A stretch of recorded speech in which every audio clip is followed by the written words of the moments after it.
2.1 Song of the Open Road. Now this poem Song of the Open Road is written by Walt Whitman. Walt Whitman is an American poet. He is also a journalist and essayist.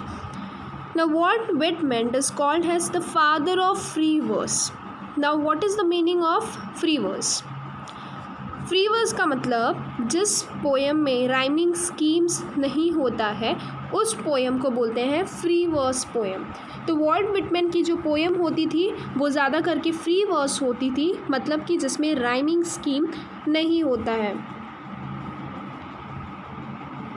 We will start with the poem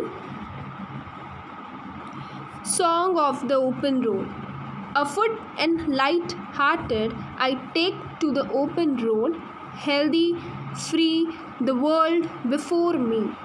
The long brown path before me, leading wherever I choose. First stanza का meaning हम देखेंगे. Afoot and light-hearted, I take to the open road. यहाँ पे poet क्या कह रहे हैं कि वो खुले सड़क पे, ओपन रोड मतलब वो खुले सड़क पे हल्के मन से चल रहे हैं. अफुट मतलब चल रहे हैं, लाइट हार्टेड मतलब हल्के मन से, ओपन रोड मतलब खुले सड़क पे.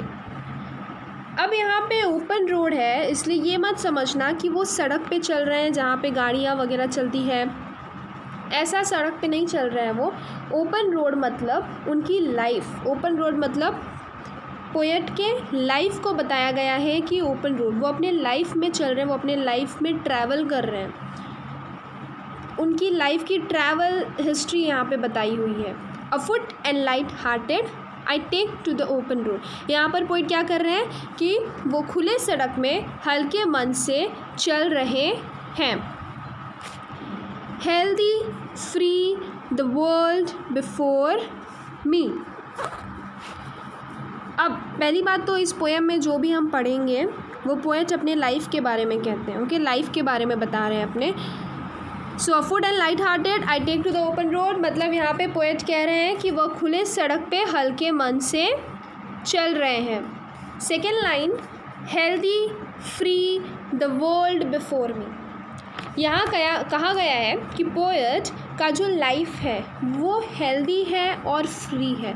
मतलब क्या कि पोएट के लाइफ में कोई भी ऑब्स्टेकल्स नहीं है, पोएट के लाइफ में कोई भी रुकावट नहीं है, वो हेल्दी और फ्री है. हेल्दी फ्री का मतलब क्या है कि उनके लाइफ में कोई भी रुकावट नहीं है.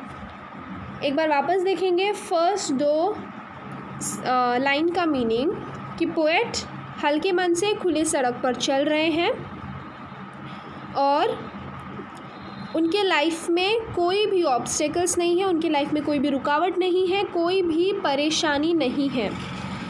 The long brown path before me leading wherever I choose. यहाँ पोएट कहते हैं कि जो उनका रास्ता है, ओके, पोएट का जो रास्ता है वो बहुत ही लंबा है, मतलब पोएट का जो लाइफ है वो बहुत ही लंबी है और पोएट इस रास्ते में कहीं भी जा सकते हैं. मतलब क्या कि पोएट को लाइफ में जो कुछ भी करना है, जो कुछ भी उनको अपने लाइफ के लिए चूज़ करना है वो चूज़ कर सकते हैं. ओके, वो किसी के ऊपर डिपेंड नहीं है. उनको जिस रास्ते पे जाना है वो पोएट खुद अपना रास्ता चूज़ करेंगे. Henceforth I ask not good fortune, I myself am good fortune. Henceforth I whimper no more, postpone no more, need nothing. Henceforth I ask not good fortune, I myself am good fortune. Now good fortune का यहाँ पे meaning है good luck. Start करते हैं. Henceforth meaning, henceforth means क्या है, therefore. तो यहाँ पर कहा गया है कि वो अच्छी किस्मत को नहीं मानते.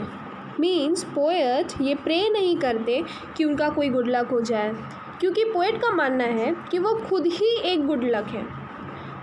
पोएट अच्छे किस्मत को नहीं मानते, यानी कि पोएट ये प्रे नहीं करते कि उनका कोई गुड लक हो जाए, क्योंकि उनका मानना है कि वो खुद ही एक गुड लक है, वो खुद ही भाग्यशाली है। जो पोएट है वो गुड लक पे बिलीव नहीं करते।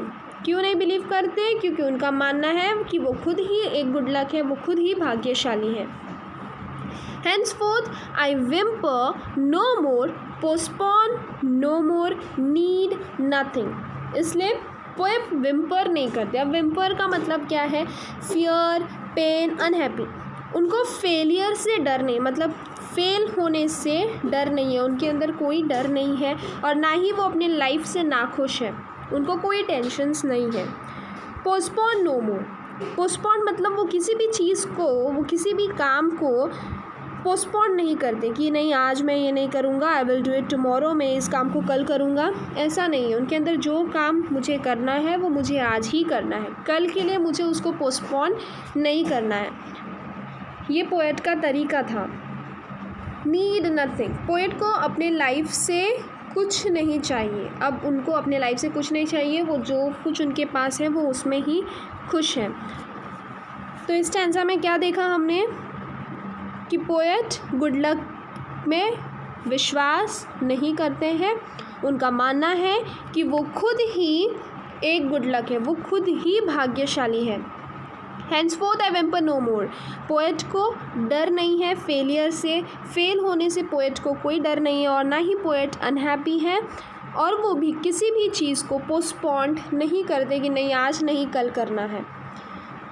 वो जो काम करना है उसी समय करते हैं। Need nothing. उनको अपने लाइफ से और कुछ नहीं चाहिए, जो भी उनके पास है वो उनके लिए बहुत है। Done with indoor complaints, libraries, squirrels, criticism. Strong and content, I travel the open road, the earth that is sufficient. Okay. So done with indoor complaints, libraries, squirrels, criticisms. अभी जो पोएट है इंडोर कंप्लेंट से done हो गए हैं, मतलब कि poet अब घर के झमेले में नहीं पड़ते, और ना ही वो किसी भी चीज़ का कंप्लेन करते। वो इससे डन हो चुके हैं, वो इससे पक चुके हैं। लाइब्रेरीज़, जैसे कि लाइब्रेरीज़ में डिफरेंट टाइप्स की बुक्स होती हैं, ओके, वैसे ही आदमी के अंदर बहुत ही डिफरेंट टाइप्स के इमोशंस होते हैं। तो पोएट अपने इमोशन से डन हो चुके हैं, मतलब कि अब पोएट को अपने इमोशन से कुछ लेना देना नहीं है।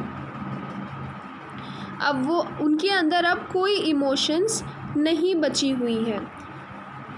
क्वारल्स मतलब अब पोएट किसी भी चीज़ के ऊपर कंप्लेन नहीं करते कि नहीं ये ऐसा नहीं ऐसा होना चाहिए। अब उनको अपने लाइफ से, मतलब उनको अपने लाइफ से कोई कंप्लेन नहीं है, उनको किसी भी चीज़ के ऊपर अब वो कोई कंप्लेन नहीं करते। क्रिटिसिज्म्स, ना ही वो किसी चीज़ को क्रिटिसाइज़ करते हैं, जैसे कि ना ही वो किसी चीज़ को क्रिटिसाइज़ करना मतलब किसी भी चीज़ के बारे में कंप्लेन नहीं करते, किसी के अगेंस्ट नहीं बोलते, किसी के विरोध में नहीं बोलते हैं, ना ही किसी की आलोचना करते हैं। Strong and content I travel the open road. Open road का यहाँ पे फिर से पोएट का लाइफ है, ठीक है। तो ओपन रोड किसे कहा गया है? पोएट के लाइफ को। तो वो कह रहे हैं वो बहुत ही स्ट्रॉन्ग है और कंटेंट है, यानी कि वो बहुत ही सेटिस्फाई है अपने लाइफ से, वो बहुत ही सेटिस्फाई है और वो अपने लाइफ को अच्छे से ट्रैवल कर रहे हैं। उन्हें अपने लाइफ में किसी चीज़ की आशा या इच्छा नहीं बची है। The earth that is sufficient, I don't want the constellations any nearer. अभी ये जो अर्थ है वो ही मेरे लिए काफ़ी है, ये जो अर्थ है, ये पृथ्वी है, वो ही मेरे लिए काफ़ी है, वो ही मेरे लिए पर्याप्त है, इनफ है। मुझे कोई भी कॉन्स्टलेशन अपने पास नहीं चाहिए। I don't want any constellation, मुझे कोई भी कॉन्स्टलेशंस अपने पास नहीं चाहिए, अपने नज़दीक नहीं चाहिए। कॉन्स्टलेशन क्या? कॉन्स्टलेशन मतलब faith, destiny, influential people. Faith मतलब क्या, मुझे चांद तारे नहीं चाहिए, मतलब कि मुझे बड़ी बड़ी चीज़ों का कोई लालच नहीं है और ना ही मुझे बड़ी बड़ी चांद का, तारे का, आसमान का, ना ही मुझे आशा है। और मैं ये ज़िंदगी के रास्ते पे चलकर खुद सब कुछ सीख सकता हूँ। I know they are very well where they are. अभी कॉन्स्टलेशंस का और एक मतलब इन्फ्लुएंशियल पीपल, मुझे कोई इन्फ्लुएंशियल पीपल मतलब क्या, मोटिवेशनल स्पीकर, मुझे किसी मोटिवेशनल स्पीकर की ज़रूरत नहीं है। Okay, I know they are very well where they are. मुझे पता है ये सारी चीज़ें, फेथ, चांद, तारे, आसमान, और इन्फ्लुएंशियल पीपल जो मोटिवेशनल स्पीकर हैं, जो मोटिवेट करते हैं लोगों को अपने स्पीच से, जो वो मुझे पता है कि ये जो सारी चीज़ें जहाँ पे है वहीं पर अच्छी है। यानी कि जैसे चांद तारे आसमान में है, आसमान की प्रॉपर्टी है, उसके पास ही अच्छी लग रही है, मुझे वो सब नहीं चाहिए। ओके, जो भी चीज़ जिसके पास है उसके पास ही वो अच्छी है, मुझे उसकी कोई ज़रूरत नहीं है। I know the suffice for those who belong to them. मतलब जो भी चीज़ जिसके पास भी है वो उसके पास ही अच्छी लग रही है, मुझे उन सब चीज़ों की कोई आशा नहीं है। Still I carry my old delicious burden. Burdens मतलब क्या होता है, हमारी परेशानियाँ, हमारी दुख, हमारे तकलीफ़। तो यहाँ पे बर्डन को डिलीशियस बोला गया है। ओके, अब क्यों डिलीशियस बोला गया है? कवि का मानना है कि वो अपने बर्डन्स को, अपने दुख को, अपने तकलीफ़ को अपने साथ लेकर चलते हैं। I carry them man and women. वो मैन, आदमी और औरतों से बता रहे हैं कि वो अपने बर्डन्स को, अपने दुख तकलीफ़ को अपने साथ लेकर चलते हैं। I carry them with me wherever I go. मैं उन्हें अपने साथ लेकर चलता हूँ, जहाँ भी जाता हूँ मैं अपने तकलीफ़ को, मैं अपने दुख को, अपने सौरों को अपने साथ लेकर जाता हूँ। I swear it is impossible for me to get rid of them।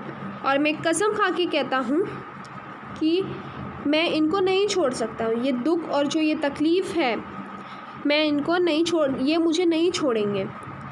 I am filled with them and will fill them in return। और लास्ट के लाइन में जो पोएट ने कहा है कि जितने भी प्रॉब्लम हैं मैं उन्हें आगे आने वाले समय में ख़त्म कर दूँगा। ओके, मैं उन्हें उनके पास रिटर्न कर दूँगा। मैं जितने भी मेरे प्रॉब्लम्स हैं, मेरे दुख हैं, मेरे सौरों हैं, उनको मैं अपने आगे आने वाले फ्यूचर में मैं उनको ख़त्म कर देने वाला हूँ।